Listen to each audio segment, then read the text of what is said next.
News. Muito bem, meus amigos.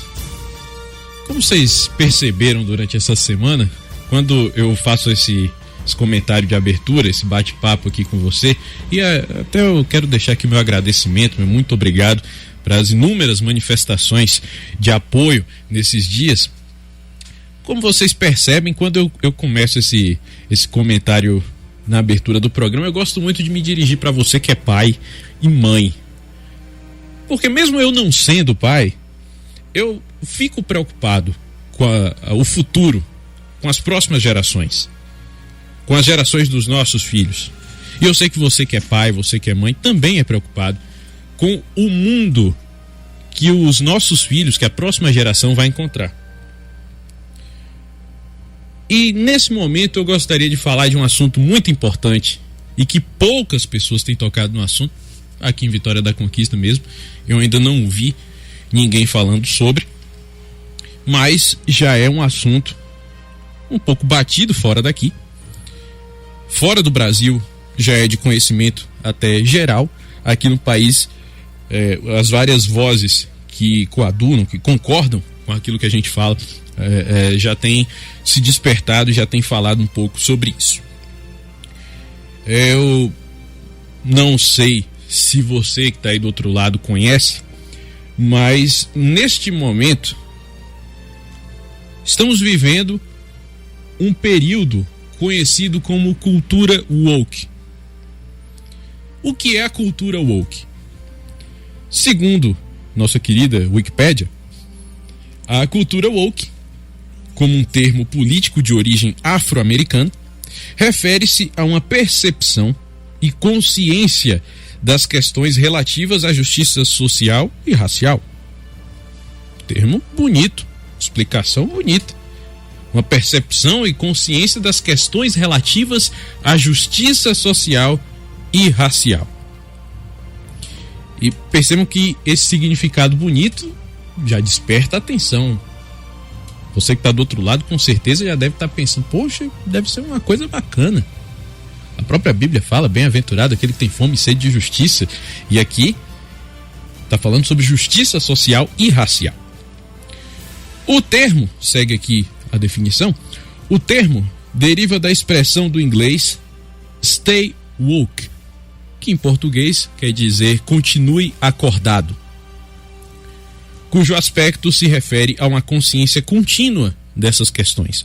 Ou seja, durante um período contínuo, tem que dar uma continuidade a uma consciência de questões relativas à justiça social e racial.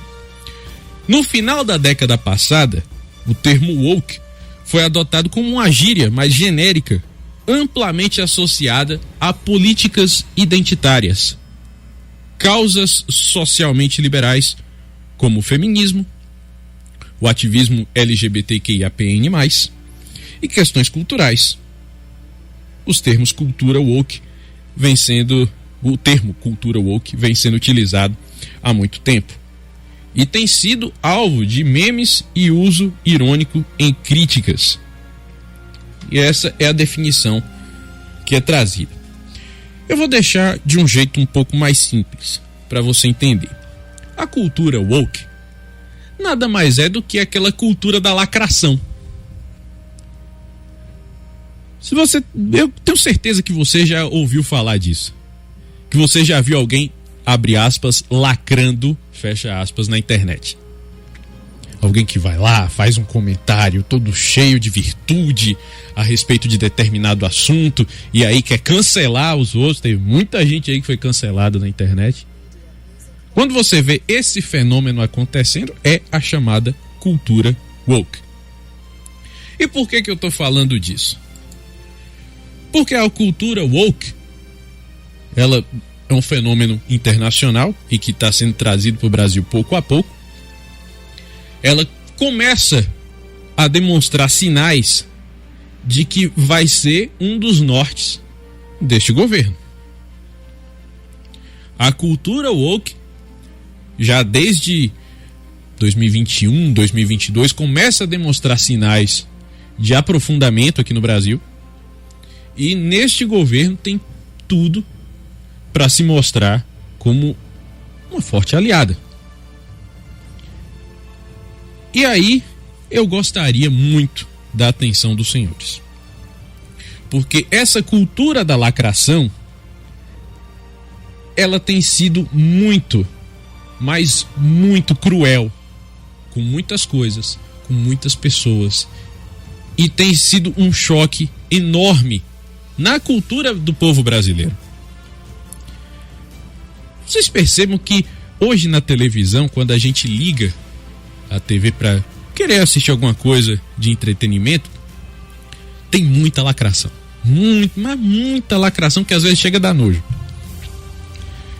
Às vezes a gente quer assistir alguma coisa para dar risada, não tem. Acabou o humor na televisão. Você tem ali Praça é Nossa, quinta-feira à noite. Nada mais que isso. Porque as piadas, o humor, que faz parte da cultura do brasileiro, começam a ser achincalhados na internet por esse pessoal da cultura woke, por esse pessoal da cultura da lacração. E aí o cara, para não ser cancelado, a emissora, para não perder os patrocínios, vai lá e corta isso que faz parte da nossa cultura, que é o humor. E aí eu me deparo com uma lei que foi sancionada recentemente e que tá dando o que falar na internet. Eu nem ia tocar nesse assunto, mas como hoje é meu último dia aqui, Daniel Silva tá de volta na semana que vem, eu resolvi falar. Tem uma matéria do jornal Gazeta do Povo, jornal importante de Curitiba, cujo título é Restrições a artistas e religiosos. Os impactos da lei anti-piada, entre aspas, que equipara injúria racial a racismo. E aqui tem todo um preâmbulo dessa lei, né? O presidente Luiz Inácio Lula da Silva sancionou em 11 de janeiro uma lei que equipara a injúria racial ao crime de racismo. Com isso, falas que contenham elementos referentes à raça, cor, etnia ou procedência nacional, entendidas como ofensivas por pessoas ou grupos considerados minoritários, passam a ser imprescritíveis e inafiançáveis, assim como já ocorreu no crime de racismo. Até aí, tudo ótimo, tudo excelente, tudo beleza. Racismo é um dos crimes mais nojentos que se apresentam na sociedade, a gente tem completa noção disso. Só que essa lei, que tem uma capa bonita, uma embalagem bonita, o seu interior é fétido, o seu interior é podre, o seu interior não condiz com a beleza da embalagem. É o que a gente chama na política de cavalo de Troia. Para quem conhece a história, já entendeu muito bem o que eu disse, mas para quem não conhece, o cavalo de Troia é aquele presente, né, que os gregos entregaram para os troianos, aquele cavalo bonito de madeira, e dentro dele, dentro do cavalo, estava cheio de soldados gregos que foram lá e acabaram com os troianos. E é mais ou menos isso aqui. Segue a matéria dizendo que com a nova lei, que referenda a decisão de 2021 do Supremo Tribunal Federal, no mesmo sentido, a pena para injúrias raciais também aumenta. Punição máxima, que era de 3 anos de prisão, passa a ser de 5 anos. Até aqui também, tudo ok. Só que, segundo fontes ouvidas pela matéria, essa lei representa riscos à liberdade de expressão. E o principal deles é enquadrar como racismo a contação de piadas sobre quaisquer grupos que possam ser considerados minoritários. A contação de piadas sobre quaisquer grupos que possam ser considerados minoritários. Por outro lado, há também um trecho que pode criminalizar falas de lideranças religiosas dentro de seus templos que possam ser interpretadas como contrárias a práticas de religiões afro. Eu vou começar aqui, né? A gente não tem tanto tempo assim, mas eu vou tocar principalmente aqui nessa parte da piada. Porque a piada, a brincadeira, a gente só faz com quem a gente gosta. Certo? Concordamos nisso? Ok. E ela é saudável. Imagina você que tem um amigo aí de anos e você não poder mais fazer piada com ele. Não porque ele não gosta, mas porque é imposição.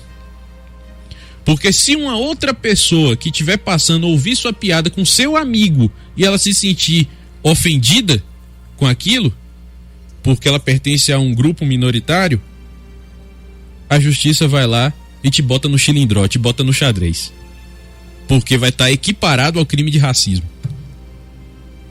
Tem umas coisas que a gente vê nesse país que, olha, me perdoem a expressão, mas é o poste fazendo xixi no cachorro.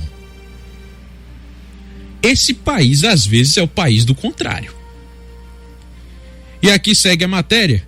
Um dos trechos da norma sancionada pelo presidente determina que os crimes previstos na lei do racismo passam a ter as penas aumentadas de 1/3 até metade quando ocorrem em contexto ou com o intuito de descontração, diversão ou recreação. A lei também determina que se a prática do suposto racismo ocorrer no contexto de atividades artísticas ou culturais, aqueles shows de piada, shows de humor, show de stand-up destinados ao público, o autor também será proibido de frequentar esses locais por 3 anos. Um dos riscos para o possível enquadramento como racismo de declarações meramente jocosas, ou seja, de piada, que fazem parte da atividade humorística em palcos de stand-up, por exemplo, é que a lei traz uma grande amplitude para as condutas que podem ser consideradas criminosas, ao mesmo tempo em que não especifica quais grupos as piadas estão proibidas.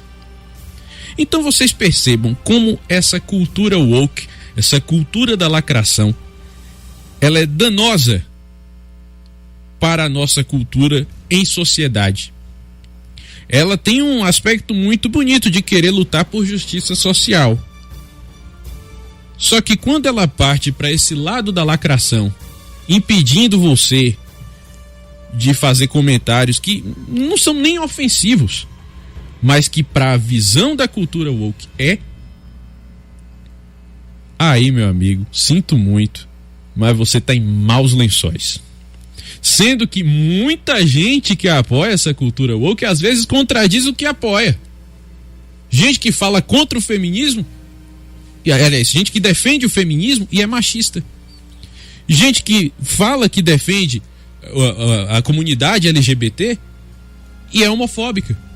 Só que por ser do lado de lá, por ser da cultura da lacração, eles podem. E aí não é sobre o que é dito, é sobre quem disse. Porque se for um deles, pode. Se for um de cá, nós, meros mortais, aí é cadeia. Aí é chilindró, aí é o cancelamento. E outra, tem muita gente que faz esse alvoroço na internet, não só condenando as ações, mas literalmente pedindo a cabeça. A gente precisa tomar cuidado. A gente precisa começar a levantar vozes contra esse movimento hoje, para que lá na frente os nossos filhos não tenham que ficar pisando em ovos em toda e qualquer situação. Eu queria ter mais tempo para falar, porque tem muita coisa para a gente tirar de dentro dessa lei. E olha, a sociedade brasileira precisa dar um basta nisso hoje. 8h36. Rádio Brasil 107.7